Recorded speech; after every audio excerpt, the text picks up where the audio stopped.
Cyberwork and Infosec would like to introduce you to our new Cybersecurity Beginner Immersive Boot Camps. They're designed to help you gain and enhance your expertise in the cybersecurity field. Join our live interactive virtual classes led by Infosec's highly skilled instructors who will guide you through the material and provide real-time support. And as part of Infosec's immersive training, each student will have access to career coaching aimed at helping them start or switch to the cybersecurity field. You heard that right. We aren't here to just teach you the concept of what a security professional does. We want to prepare you to enter the job market with a competitive edge in 6 months' time. Now, I've told you about Infosec certification boot camps, and if you're trying to hit your next career target and need a certification to do it, that's still your best bet. But if you're an entry-level cybersecurity professional or want to be, or you're switching your career and want to experience a career transformation, Infosec's immersive boot camps are designed to make you job ready in 6 months. To learn more, go to infosecinstitute.com/cyberwork, all one word, CYBERWRK, and learn more about this exciting new way to immerse yourself in learning with Infosec. Now, let's begin the show. Today on Cyberwork, Jonathan Gill, the CEO of Panaseer, joins me to talk about the stress-filled role of the Chief Information Security Officer. Jonathan notes that the most challenging parts of a CISO's role, especially the CISO of a large, complex company, is the lack of full view of the organization's assets and points of vulnerability. Jonathan tells us how Panaseer is working to create a trusted and validated system of record to ensure accurate and good faith recordings of actions, strategies, and decisions to accept or mitigate business risks. All this and a discussion of the CISO as one of the story makers in the C-suite, today on Cyberwork.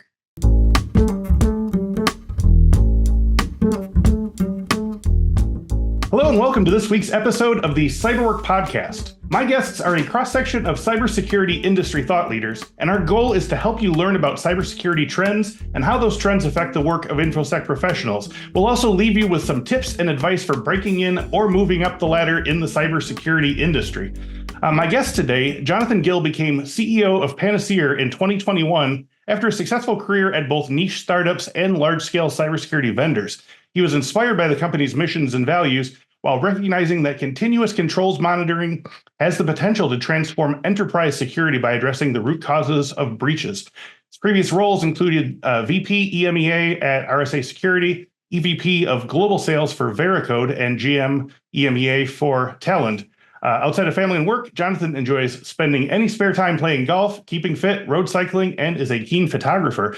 So Jonathan is joining us today to talk about a couple of key things that he thinks might be good tactics, strategies to strengthen the role of the CISO, the Chief Information Security Officer, and hopefully avoid some of the persistent burnout that role seems to be inevitably paired with. So Jonathan, thank you so much for joining me today, and welcome to Cyberwork.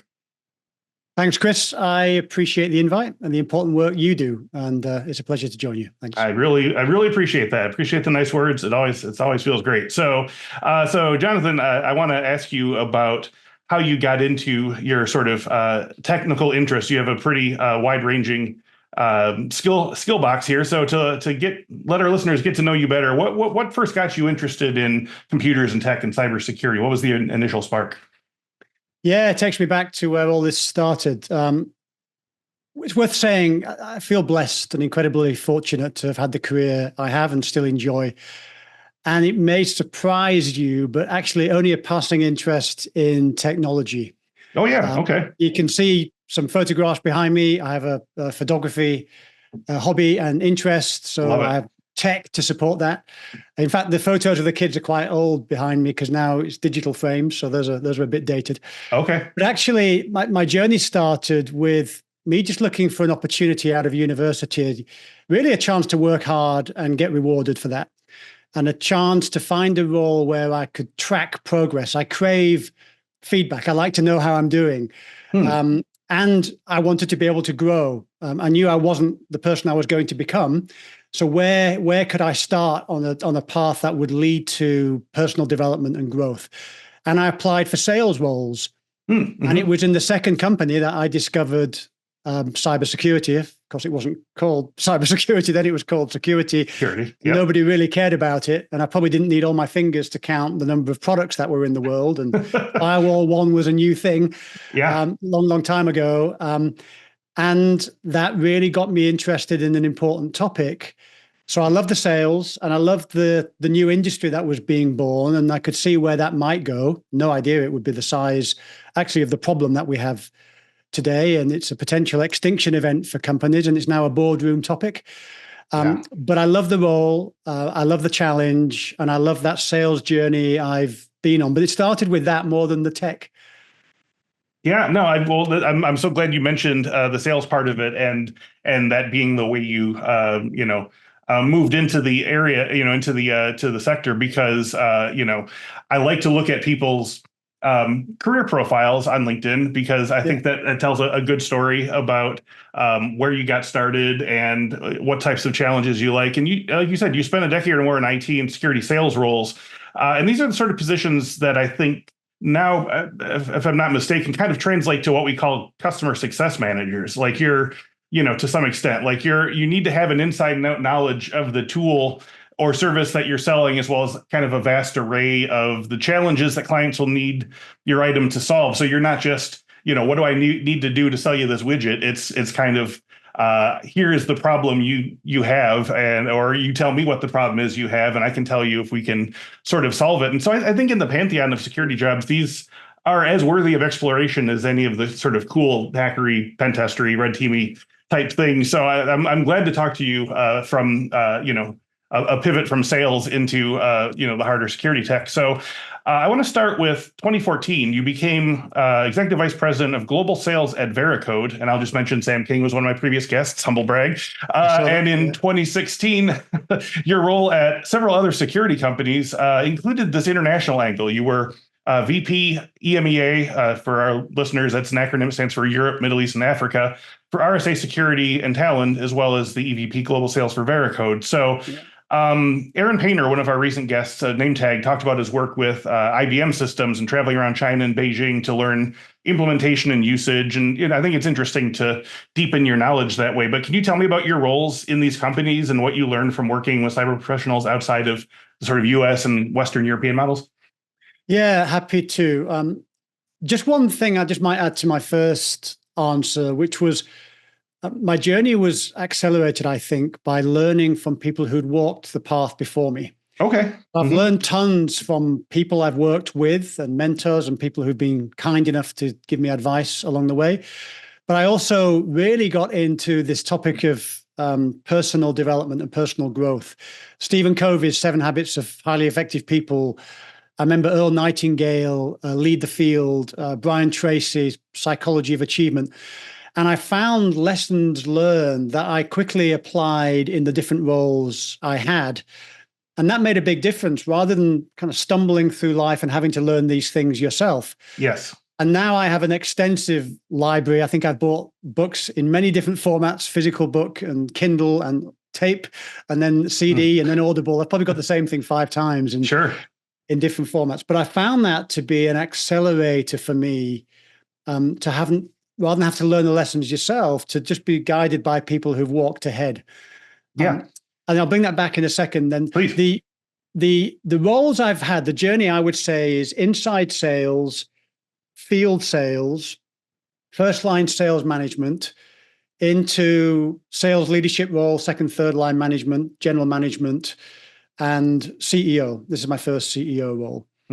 And you were right with the way you described it. It's a problem-solving role.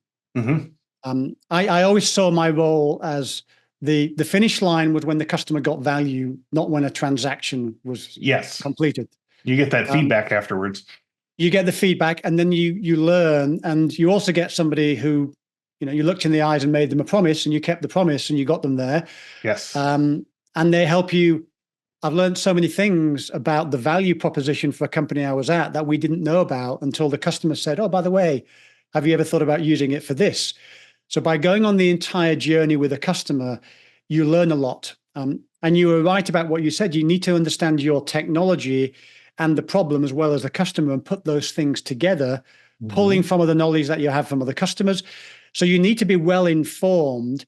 But also it's a business problem solving, and there are other people who deep dive into the technology. So I've never been a technologist. I don't have Sam's credentials that when you interviewed her, or Chris Weisopel, who was the founder of Veracode. But my role has been to help solve problems for customers. And I would say in the more senior roles I've had, to solve problems in the companies I've worked at, applying the same kind of mindset. Yeah, I love that. And can you talk about some of your sort of international sales work? Because again, I suspect that maybe you weren't, like you said, if you weren't doing direct implementation, you were certainly getting some degree of insight into maybe different applications or different approaches to the same technology. Can you talk about that at all? Yeah, I can. So since university, Panaseer is my 10th company. Okay. Wow. Many in the UK to begin with, and then Europe, Middle East, and Africa. And then actually, when I was working with Sam at Veracode, our family moved to Boston. Oh, okay. Wonderful experience. One of my favorite companies I'd worked at until Panaseer, which is my favorite now. That was the favorite experience I'd had. So that was working in the US market. A lot of US customers. We were working globally, but I spent a lot of time in North America. But in my EMEA roles, I've covered most European countries and a lot of time in the Middle East, Dubai and Saudi and Qatar, especially, providing cloud services to financial organizations at that time at a company called Arcot in the area of fraud. But I've also got to work in many different industries and companies of different sizes. So even in the same geography, you can meet different sized organizations solving different problems in the world, and they're very different, and they can have very different cultures and problems to solve. So there's a geographical element to this, but there's also a real diversity of learning from different industries, different sized organizations. And the solutions that I've taken to customers have been to different buyers, different stakeholders. Today, it's the CISO. Previously, it's been head of risk or head of fraud within banks.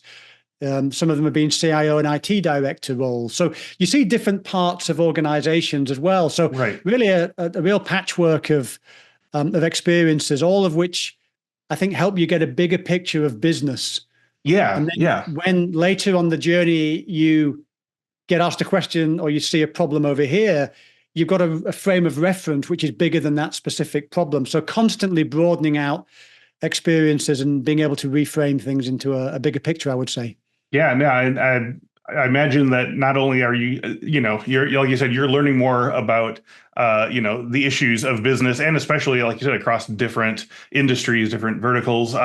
Then you also have, you're developing, more knowledge of this product or these products or these tools that are having to solve different problems, maybe in the different parts of the same company. And so, I imagine that you just feel like you get very sort of steeped into, almost kind of living with this thing here as you're sort of watching it sort of, cycle around a business or around an industry. Exactly. There's another theme that I would weave through all this, which is the foundation of who I am and my leadership style and my professional career, and I guess me as a person, is values and integrity, accountability, owning things. And there's absolutely a pattern I've seen through probably the most difficult circumstances I've faced in my career about humans. Okay. And because I think that's where I started. My role was to work with people more so than technology. So I remember earlier in the second company I worked at, Integralis, who was a UK VAR, helping build out cyber in the UK, later in EMEA. And I met the IT director of a large newspaper, and I was a kid. I was young in my career, early days, and we'd screwed up. We'd made a mistake. And I went up with one other person and was in this large boardroom with the IT director and, 10 other people. And the first thing I said was, hey, we made you a promise and something's gone wrong, and I'm sorry for that. And I own that, and we're going to own it until we resolve it, and I'll be personally accountable to you. And I remember the lady, the IT director, saying, she said, nobody ever says that. All these people are here to prove that we're right so that you can own it, because we expect you to come and say, not my fault, not my problem. Right. And I was just amazed at that. Yeah. And I've seen that throughout my career. I remember with one of the largest partners that we ever worked with, 3 companies later at Arcot, we were in a situation where I was competing with another vendor, and the other vendor dominated this space. I won't say who they are. They were doing really well. We were smaller. We were trying to grow. And we'd just done a really good job for one of their customers, but this was impenetrable, right? They had this really strong partnership. We weren't going to break through. So we did our best. And then a salesperson at this other organization who was supplying the same partner went direct to one of their customers, even though the deal was originally done through the partner. So we'd just done a really good job over here for this customer. In fact, something went wrong, and we kept a promise, and we worked around the clock to solve it. So we were in credit, and this other competing organization went overdrawn immediately. Yeah, because they broke trust. They went direct to a customer. So some salesperson was allowed to do something to get a commission check that wasn't good for the company and wasn't good for the customer. And we ended up owning all of their customers because we had trust, and they didn't want to do business with that firm again. There's just countless examples of where doing the right thing, being trustworthy, looking somebody in the eyes and making them a promise, and going the extra mile to keep it is the right thing to do. Oh, yeah. And then when people don't do that, they undo years of goodwill. So that's just a consistent theme I've seen as well, which is hold on to your values and hold high integrity, and life ultimately works out to be fair and treat you well as well. I think that's an outstanding insight, and I think it's also worth noting. Yeah, I mean, not only is it a great business practice and a vital business practice, but I think it's also worth learning to be able to sit in that kind of discomfort, because it would be very easy. I mean, I think a lot of the pain that, not my fault is, I think a lot of those people probably could have said, it is my fault. We'll make this right, and we'll do. And that's a completely different path, but it requires that moment of that sort of ache of, I was wrong. I did something wrong. Someone's, or you might work in an organization where one mistake, gets you drummed out. And that's a much larger issue. But I think those are really like a pair of good things to keep in mind. Is like you have to be able to look the person in the eye, give them what they want, and you have to, even if it means sitting in your own discomfort for a while and saying like, oh, this is going to be unpleasant for a while, but we're going to work through it. Exactly. And I've actually got friendships that have come out of that. I would say every time we've held the mirror up to ourselves and taken that responsibility, it's worked out well, and it's built trust, and it's built relationships. It's never been relationship damaging, because guess what? When something goes wrong next time, they'll come to you and expect you to do the same thing. Yes. If you're doing it because it's values and you're not doing it for short-term interest, if you're playing the long game, where you want to build long-term relationships with people and build that kind of reputation, then it's what you do in your own self-interest. And I think it brings people closer together. Absolutely. Universal value there. I think that's a great way to sort of end that portion of the show. But I want to talk about our big topic today. So, Jonathan, we had some pre-show discussions around what we were going to talk about, and we came up with sort of two topics that I think pair around a larger topic of major challenges of the role of the CISO and how to circumvent them to stave off burnout. So the first one I really am very intrigued by. You told me about a need for, quote, the increasingly perilous role of the CISO and the need for a system of record that can be trusted. So to give our listeners some context, this would be in response to the all too common response to companies' boards when an inevitable breach or compromise happens. Someone has to take the blame. It's often the CISO. There's no company that would admit that you're being fired for being the here where the buck stops here, regardless of negligence or not. So I want to start out by defining your term. You said, quote, there's a need for CISOs to have a trusted and validated system of record to ensure they are reporting accurately and in good faith, along with the ability to prove the right controls are in place, and critically, that controls are continually monitored so that they have been implemented correctly. So, Jonathan, let's start visualizing this. What would this system of record look like in practice? How would it be implemented? Yeah. If I just start by saying this is what we do as a company. We help CISOs and security teams thrive. So this is all we do. This is what our focus is. And I would say, and you highlighted the macro point here, the Joe Sullivan Uber case, Tim Brown, SolarWinds. Look at what's going on with United Health right now. There's a lot of regulatory and legal focus on what is the CISO role generally.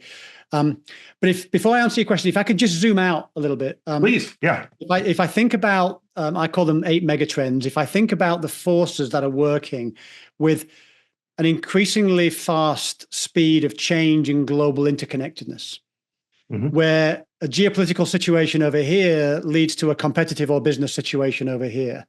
We're more connected. That drives more and more IT innovation. We talked in the chat before we went live around our COVID experience and how that's driven people to work from home and hybrid environments and digitization. So you've got more and more technology. The surface area increases, so the threat actor who has become more sophisticated can take advantage of that. That spawns I don't know how many, 5,000, 7,000 cyber vendors in the world with their tens of thousands of products. Yes. And then layer on the changing economic climate where you need to find automation and efficiencies. Yes. And even if you had enough budget, you've got a shortage of cyber skills. And because the scorecard shows that we spend, 200 billion on cyber, and the cyber damage is 50 times greater, almost 10 trillion.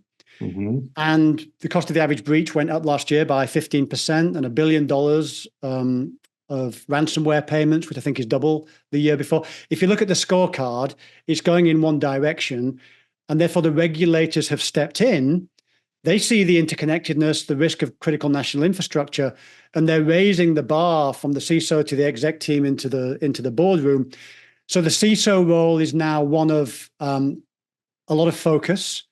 A lot of folks in a technical role or technical journey now engaging in business conversations, holding people accountable. Some of the CISOs I'm friends with and work closely with would say the number one job now is stakeholder management. Very different to what it was before. If you just recognize those trends, all of which drive towards pressure on the CISO. So that's the first idea I'd share. Just to get your response to that. Do you recognize those trends? Do you have a point of view on those, Chris? Oh, yeah, no, absolutely. I was just writing down stakeholder management. I think that's a really great phrase to sort of describe it's another phrase we hear a lot about, emotional labor, but it's, we're going to talk later about the role of storytelling. And I think this is kind of a reckoning moment in that regards, in the sense that, what I was hearing from CISOs, 5 years ago, 4 years ago was, they don't know what I do, and I just, go to the board and, we do our best or whatever. But now that breaches, have always been inevitable, but now they're really inevitable, and they're costly, and they're business disrupting. I was unable to get my prescriptions except by paper the other week because Ascension Medical got ransomwared in my town, and it's becoming very real for a lot of people in upper levels of how do we stop this? And they feel sort of powerless, I imagine. And so, when you feel powerless, you're, if you're a person of integrity, you look back and say, what do I do? And if you're maybe a little more challenged in that regard, maybe your thought is, okay, well, where can this, punishment go to? Things like that. And so, I think that's really interesting, but say more. Well, it's interesting the way you framed it. So I would come to the same conclusion, which is the CISO is not set up for success.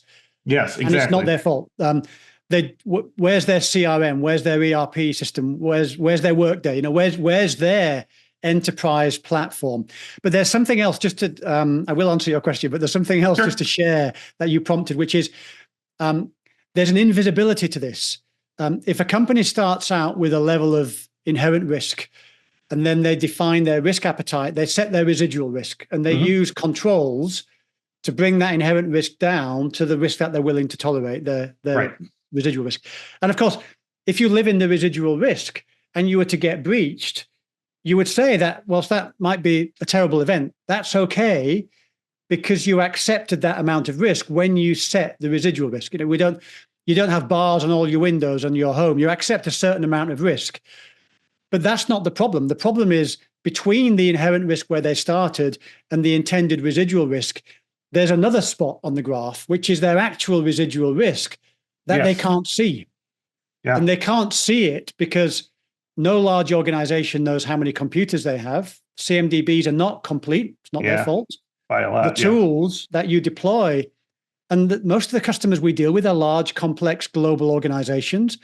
Maybe 50 tools is at the low end, 150 is probably at the top end, but that's how many different cyber tools they have. And each one of them needs to be deployed on the right assets, but you don't know how many assets you have. And the tools don't know where they're not. They only know where they are. Yeah. So you've got fog over the estate, so you can't see the assets. And then each tool is an unreliable witness because it knows where it is. It doesn't know where it isn't.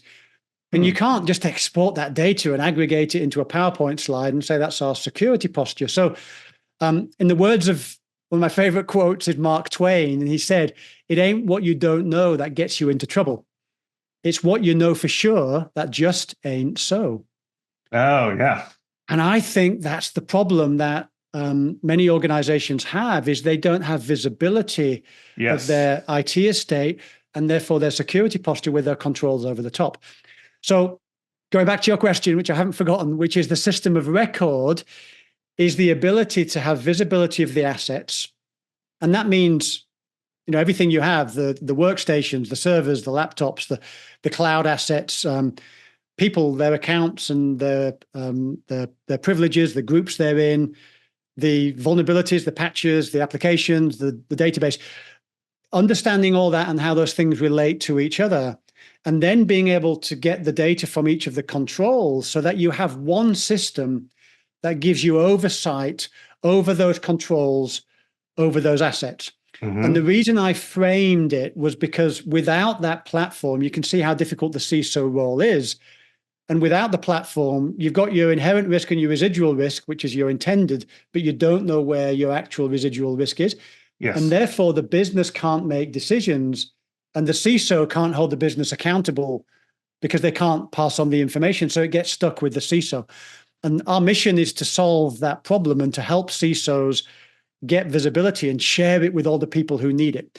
And that's the system of record that we talked about in the prep. Does that make sense? It does. Yeah, no, absolutely. It was also very evocative. I like, a fog over the moors. I mean, I was imagining that we really are, sort of presiding over, and we've talked about this on the show before about the idea that, especially with remote and hybrid work, that, you're essentially defending a bunch of individual villages rather than like the master castle anymore. But it's also interesting because, like you said, there's, these sort of assets that are trapped in a black box, basically, and they don't know where they are or what's outside. And I mean, one thing that's been on the show quite a lot, whether we talked about it directly or people were just asking about it, is the notion of asset detection. And I mean, that seems like one of the key things here. Does that feature into this particular platform as well? Does it start with like the reckoning of like, okay, what all are we working with here? Yeah, I'd say you've got a technology problem, a people problem, and a business problem. If we just pull together the threads that we've just been talking about, the technology problem is the complicated nature and the fragmented, siloed nature of the tools. And the tools that work on identity versus vulnerability versus AppSec versus user awareness, they're not even looking at the same data. So you end up with contradictions. So even if it were accurate, you still can't stitch it together because it contradicts with itself. So you've got this technology problem. Let's call that the lack of visibility. You've then got the people problem where humans get thrown at this to try and turn all of that data into accurate data. But you're always on the back foot because you're kind of crossing your fingers, hoping the data's correct, but it's always out of date. It's always inaccurate. You can't quite get there. That means people turn up in the business arguing about the data. Someone brings their own spreadsheet or their own database. So the energy isn't channeled into solving problems. People are disagreeing. So you get the human problem of mistrust. Maybe the CISO hasn't got the credibility to hold people accountable because someone said, hey, that's not my server, not my problem. So you get that lack of clarity. And if you haven't got clarity and you haven't got clear roles and responsibility, you can't have the accountability. So it kind of bounces back to the CISO where it doesn't belong.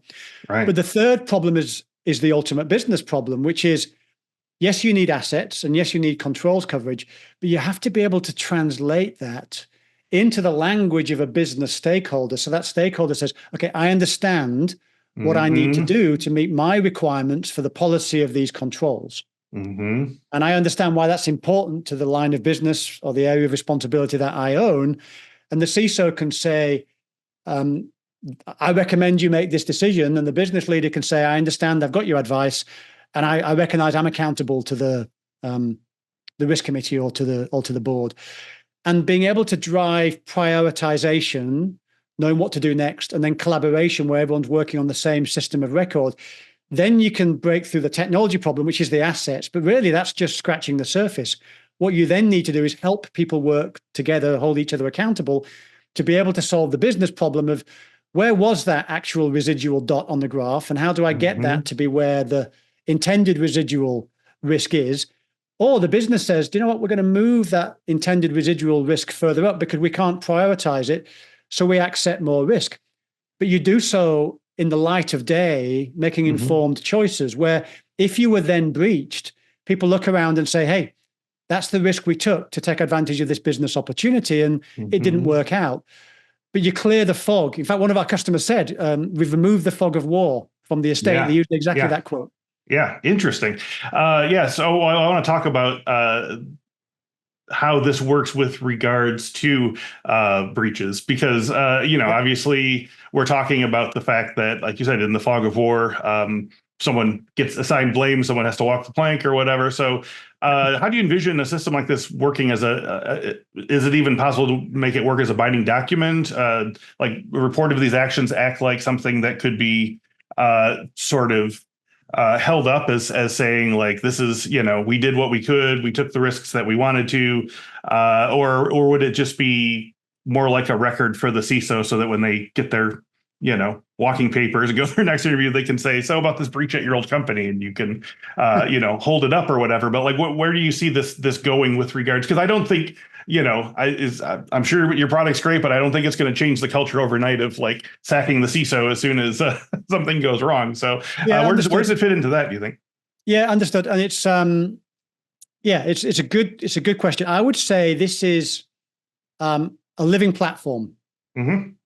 So customers refer to it as a golden source of truth, and it's available to all. So if you could just, and this is really the power that organizations have with the data that they already have. So yes, we have a platform that applies data science, but the data is already there.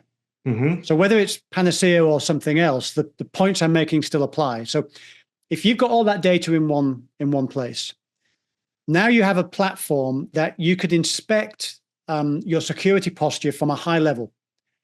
You can have a single score against everything.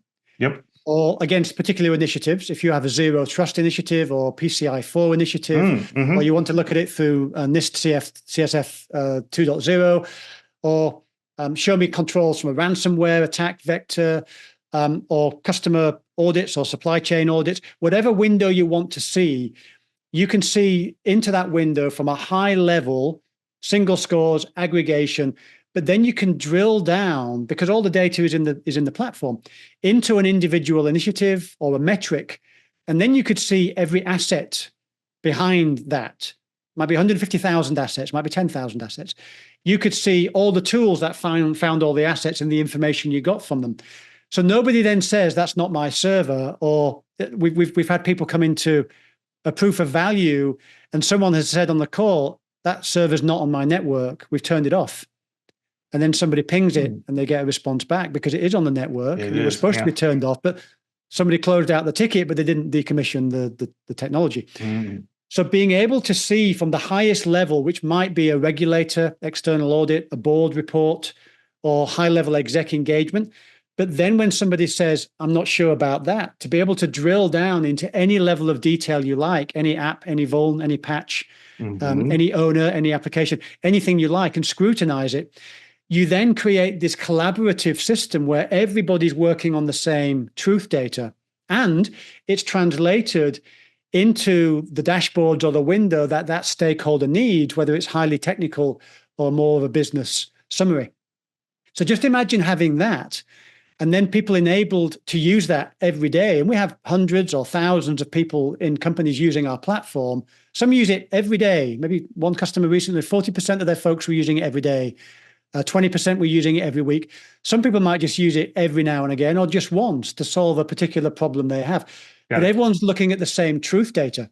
So you would hope that there's never a disconnect between the CISO and the rest of the organization, because the CISO is informing the business on the choices they need to make, and then saying, but if you've only got this amount of capacity, let me use the data to make a big problem smaller. So you might start with 200,000 vulns for a business owner, but only some of them are patchable.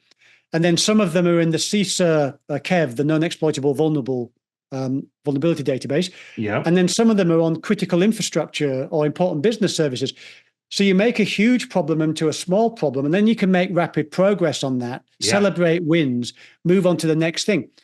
So in your kind of court of law scenario, you hope you would never get there. Right, of course. Because everybody was collaborating in meetings and conversations, and this became part of the cadence. And if the CISO was, left the company under whatever circumstances, went to the new role, I hope they'd be able to say, we knew our security posture. We understood and accepted the risk. I informed the business, they made choices. Hey, it didn't work out. We'll learn from that. And this system of record might then enable us to turn some dials and move that residual risk to a different spot where we have less of a risk appetite based on what we learned. But the same system would then inform the next chapter of that company.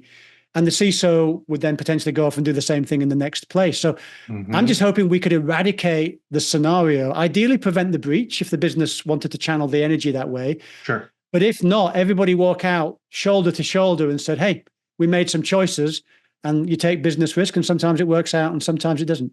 Yeah, absolutely. Now, I want to move from that, because I think we want to talk about the fact that any of these things that a CISO is bringing to a board or bringing to people who have to make the implementations is an interruption out of their day. And I'm sure, they have a hard time, oh God, now what? Then we have another thing we have to deal with. And now he's giving me these risk scenarios. And now, I'm having to, decide between, big money, lots of risk, little money, whatever. Yep. But can you speak, before we go into sort of the storytelling aspects of a CISO, can you talk about, have you spoken to any CISOs who use this particular platform who feel that it has been kind of a reduction of stress in their work? I mean, is the fact, like you said, the fact that you're sort of clearing the fog of war and you're clearing some of the uncertainties around the role, have you seen like tangible results like that with regards to CISO quality of life and quality of work? Yeah, there's something that's game changing when you move from data overwhelm, that fog, the lack of visibility, but all the data you do have, there's just so much of it. When you can channel that through the data science of this platform or a different platform, then they say things like, this is the platform of platforms. Now I see everything for the first time. I mentioned the remove the fog of war quote. Somebody said, we've moved from tribal knowledge to data-driven. Yeah. So you start to change the mood in the organization. And there was a picture, if you like, they were using their arms. I'll try and paint it with mine, where a CISO said the IT estate and the status of controls performance, so their coverage and their performance is complicated. It's not complex, and it's knowable. It might not seem that way when you've got 100 tools and all of this data, but that's absolutely data scienceable, and it's knowable. Then so draw a picture of your house and kind of put your IT estate and your controls inside the house. Simple diagram, but representative. Outside the house, you have threat actors and supply chain risk. And then you have all of these questions coming at you from stakeholders, from regulators to supply chain questionnaires and customer audits. Yep. Now, that outside world is unknowable generally, and it's complex.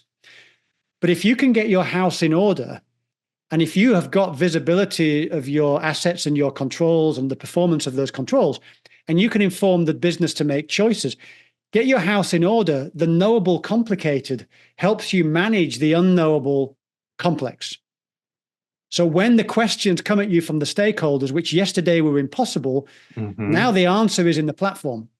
One of our customers, I remember telling me their experience with Log4j, and other customers recently with the MoveIt vulnerability.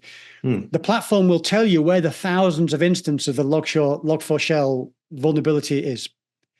And you'll find all the SVP or the exec owners of that prioritized by business importance of the infrastructure or the service. Okay. And then within the platform, you can drive remediation objectives to say, start here and over this period of time, get to here. And you can track it in hours and days. And people then collaborate working together because you've got the clarity, you've got the role and responsibility, you've got the accountability, and you've got a measurement system that tracks progress over time.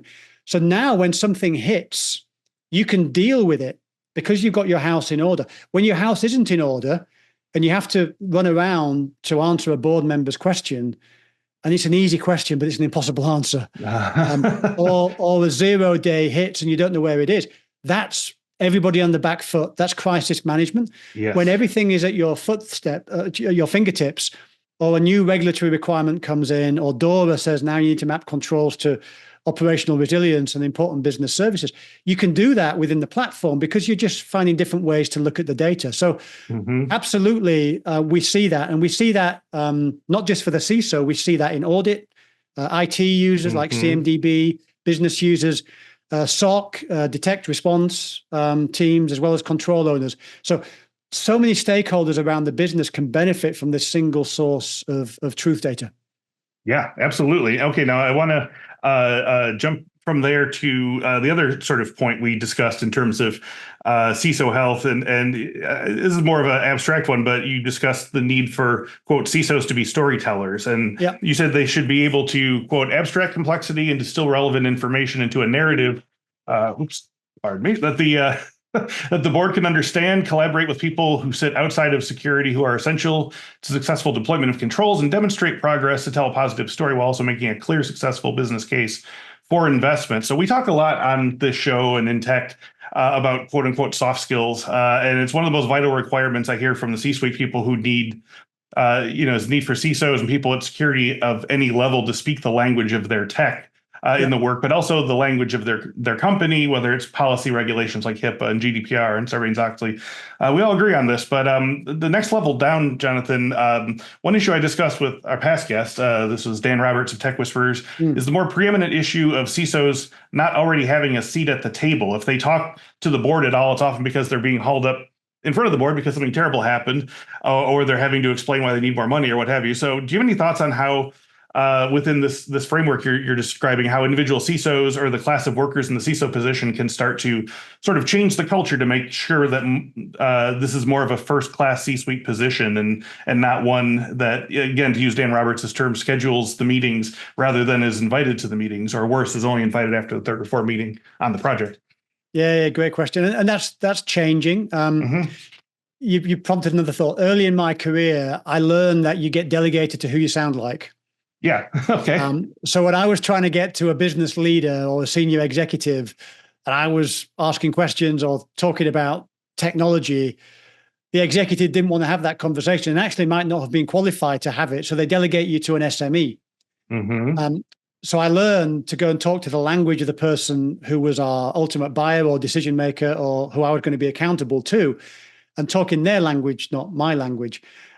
I would say by harnessing the data that you have, and when that's at your fingertips, you can tell stories. But there's more to it than that. I mentioned some of these examples of where the CISO can then partner, where internal audit could start to use the same platform. One customer said it's done 80% of the work of internal audit for us. So now they're using the same truth data.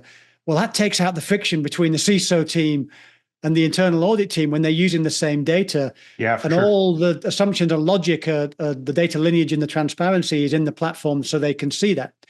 The data can be fed back to the CMDB. So the IT team now benefits, and we've had customers who've made significant improvement in the completeness of a CMDB based on getting enriched data fed back from all the tools back into the same CMDB that fed our platform. So you've got this cycle of truth data being shared. We've had red teams come in and find findings which turned out to be configuration problems which were found in the platform. We've had control owners. There's a great quote from one who said, "I love the fact that I've got a single denominator." So all of these tools give me all these different numerators and denominators, and none of the denominators are correct. They all know what the numerator is. They know where they are installed, but out of how many assets there should be installed, none of them know. Panaseer, CCM, continuous controls monitoring, gives you a single denominator, so the control owners benefit as well. And I mentioned earlier that the platform translates data into the language of business or whichever stakeholder you are. So you're talking their language. And when you can talk about somebody who runs a business and the risk that they have, or even a ransomware dashboard for their business with their controls, and being able to prioritize how much risk you have in end-of-life assets that are critical infrastructure that you didn't know about, or how many privileges that are not in the vault that should be, that you weren't aware of. And a lot of these problems are process problems that you can fix at the root cause. Don't reintroduce vulnerabilities with a build configuration. Fix the build configuration, don't reintroduce the vulnerabilities. Right. And this platform allows you to see patterns like that. So you're banking wins all the time. That reduces the attack surface. So the data and the warm engagements, relationships that you're building across the organization really help. And then when you can aggregate security down into a single number, right, and you can show progress over time, and then you can heat map it to see according to business units or critical services or regulated services. When you can slice it like that, you can explain security to the language of the board or the regulator or the external auditor or your internal stakeholders in a way that facilitates the storytelling, because the platform's doing the heavy work for you. It's translating data into a dashboard or a window for a particular stakeholder to make it easy for the CISO and their team to then interact. You're producing data that's reader friendly, not just writer friendly. So that goes a long way. And yeah, some of the CISOs that we work with, they'll say things like, one said to me personally, I went from being a risk taker to a business facilitator. In previous meetings, I walked away as the CISO with the risk.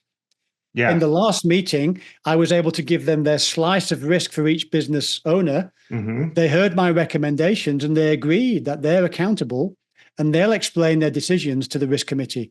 Now, that felt like a moment on the journey with that CISO to free them of the burden of all of this accountability, which doesn't really belong to them, and empowering them to find a vessel to give that to the people who need to own it, who want it because they want their business to be safe. Yes. They just didn't know what to do because they didn't understand. So you're just lubricating the machinery of communication, if that makes sense, to make it easier for everybody, both the sender and the receivers.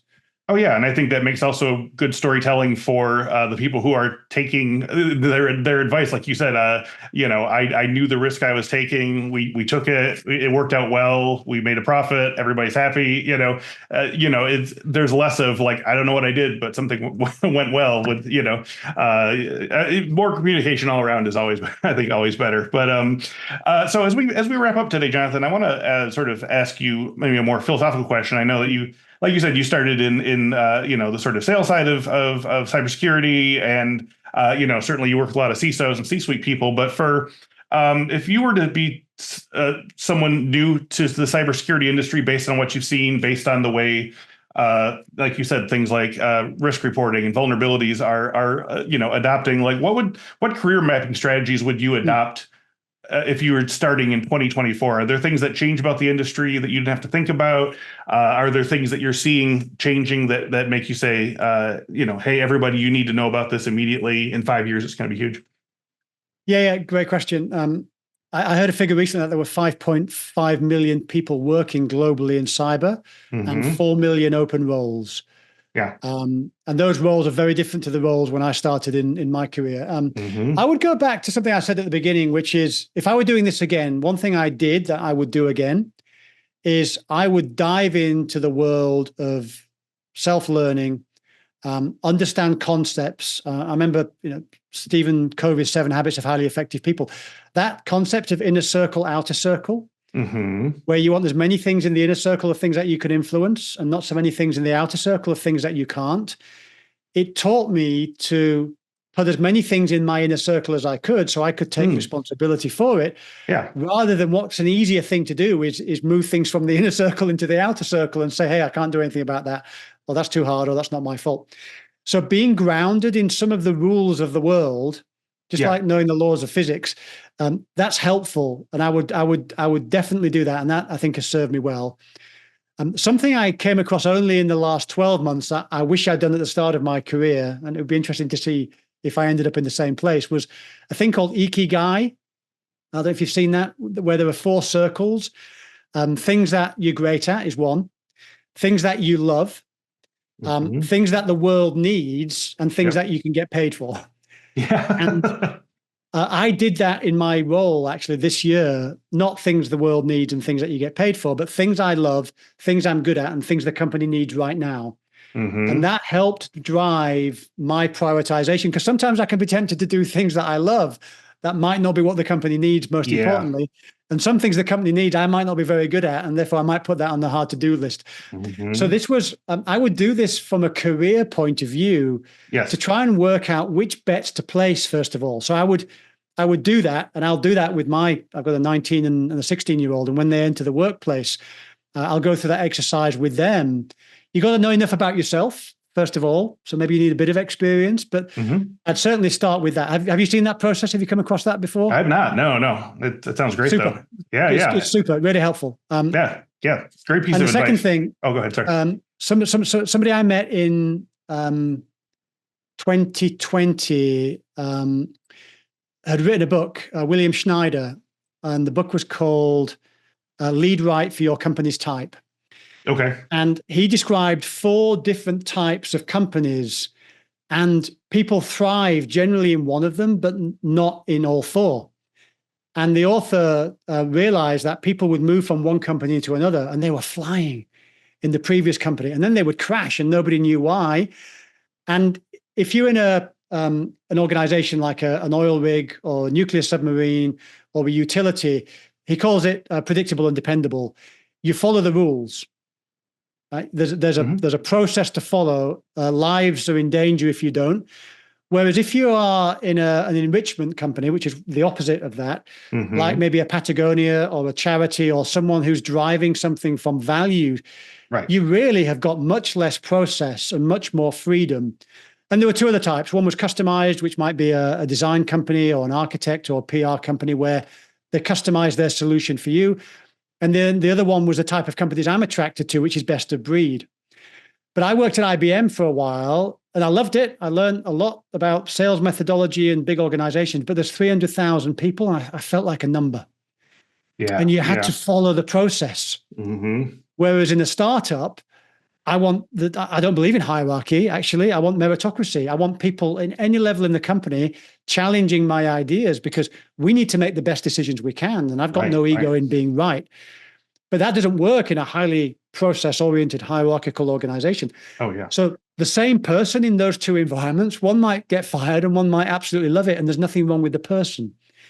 So I would have a look at the type of culture that was a good fit for you as well, and see where you might thrive. But the biggest one I would say is dare to dream. Yeah.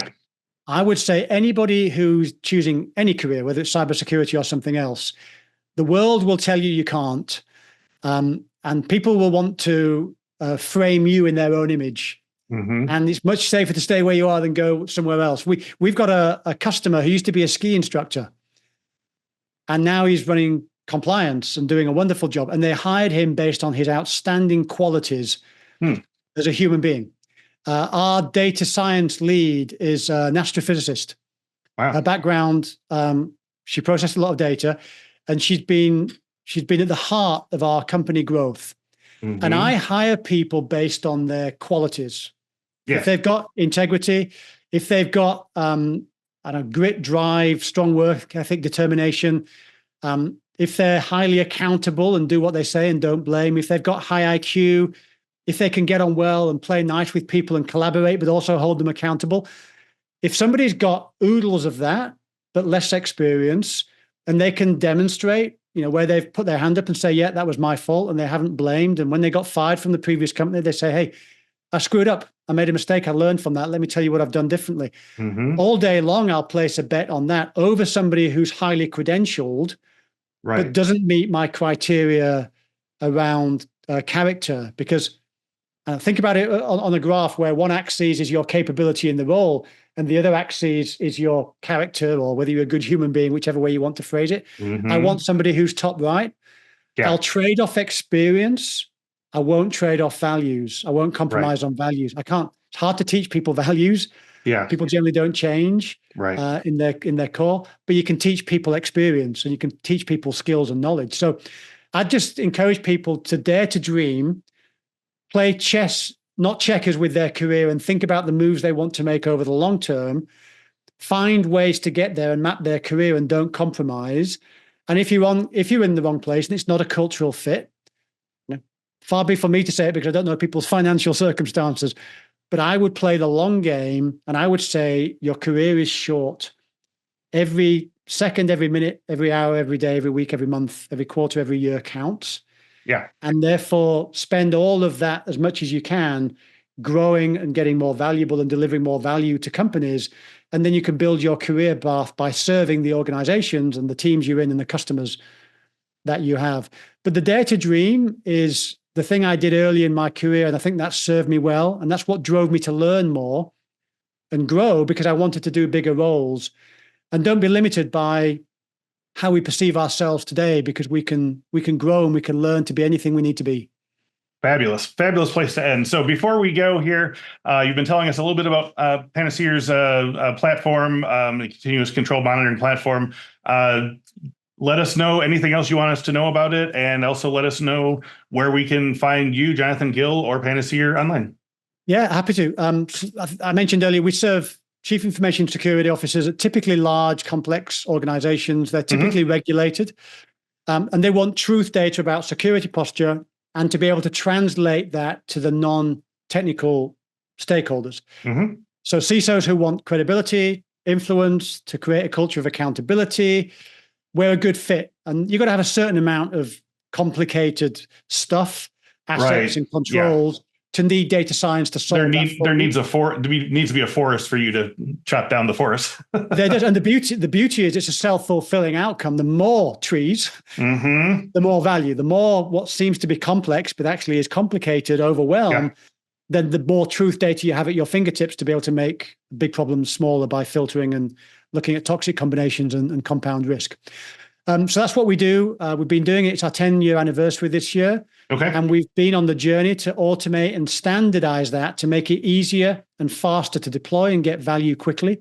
And we now cover 10 security domains. So we cover the breadth of security. So that's what we do. We're findable at panaseer.com. You can find more about the company. Panaseer. That's correct. Yeah. Yep. Okay. And Jonathan Gill, you're on LinkedIn. I know this because I'm friends with you on LinkedIn.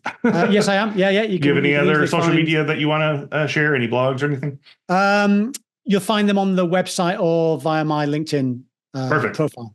All right. Well, thank you so much for your time and insights today, Jonathan. This was a lot of fun talking to you. Chris, great questions. I've enjoyed the conversation. Thanks for your time today. My pleasure. And as always, thank you to everyone who's watching, listening, and writing into the podcast with feedback. We're doing CyberWork Live next week. I mean, by the time this comes out, it'll already have happened, but we're going to be answering cybersecurity beginner questions, live audience, live questions. So always be asking questions, drop them in the comments below. We're always adding them to future episodes. So don't be afraid to let your voice be heard. So before I go, don't forget infosecinstitute.com/free. We got a whole bunch of free stuff and exclusive stuff for CyberWork listeners, including trailer for Work Bites, our security awareness training program. It's an absolute hoot. You'll love it. Don't forget, we also have our cybersecurity talent development ebook. This is really good for people who are just getting started in the industry. It suggests some in-depth training plans and strategies for what we target as the 12 most common security roles, including SOC analyst, pen tester, cloud security engineer, information risk analyst, privacy manager, secure coder, ICS professional, and more. One more time, infosecinstitute.com/free, and the link is in the description below. So before we go, thank you once again to Jonathan Gill and Panaseer, and thank you for watching and listening. This is Chris Senko signing off, and until next time, keep learning, keep developing, and have fun while you're doing it. Bye for now. Thanks, everyone.